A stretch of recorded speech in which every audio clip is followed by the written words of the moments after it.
সবসময় ইসলামের বিরুদ্ধে বিতর্ক করার জন্য প্রস্তুত ছিলেন এক ব্যক্তি। পবিত্র কোরআনের ভুল খোঁজার চেষ্টা করতেন তিনি সবসময়, যাতে সহজেই ইসলাম ও কোরআন বিরোধী প্রচারণা চালানো যায়। তবে শেষ পর্যন্ত কি হয়েছিল ওই ব্যক্তির? শেখ তাসফিয়া করিমের রিপোর্টে থাকছে বিস্তারিত।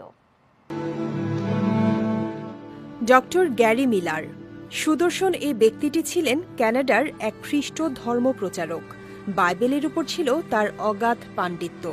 বিশিষ্ট মুসলিম চিন্তাবিদ আহমেদ দিদাতের সঙ্গে তার বিতর্ক হয় কোরআন ও বাইবেল বিষয়ে।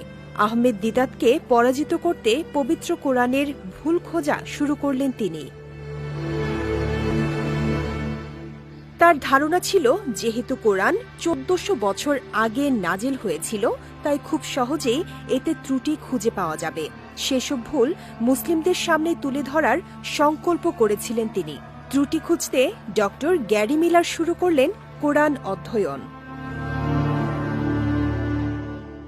এদিকে পবিত্র কোরআনে সূরা আল বাকারার 2 নম্বর আয়াতে মহান আল্লাহ বলেন, এই সেই কিতাব যাতে কোনো সন্দেহ নেই, মুত্তাকিদের জন্য এটি পথ নির্দেশক। অর্থাৎ পবিত্র কোরআন এমন এক গ্রন্থ যাতে শুরুতেই দাবি করা হচ্ছে এতে কোনো সন্দেহ নেই। এছাড়া সূরা আল নিসার 82 নম্বর আয়াতে আল্লাহ পাক আরও বলেন, তারা কি কোরআন নিয়ে গবেষণা করে না? আর যদি তা আল্লাহ ছাড়া অন্য কারো পক্ষ থেকে হতো তবে অবশ্যই তারা এতে অনেক অসঙ্গতি দেখতে পেত। এগুলো দেখে ডক্টর গ্যারি মিলার এবার আরও গভীরভাবে কোরআন অধ্যয়ন করলেন।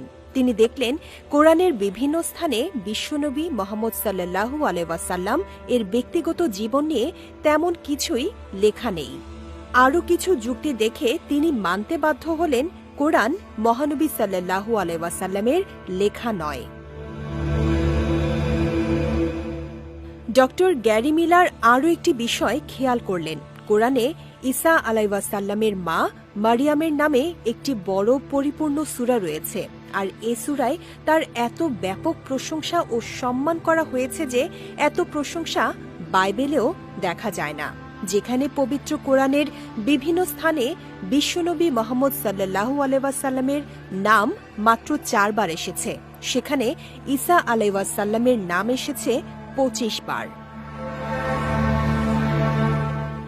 তিনি আরও দেখলেন কোরআনের বিরুদ্ধে যেসব অভিযোগ আনা হয়েছে তার কোনোটি যুক্তিতে টেকে না।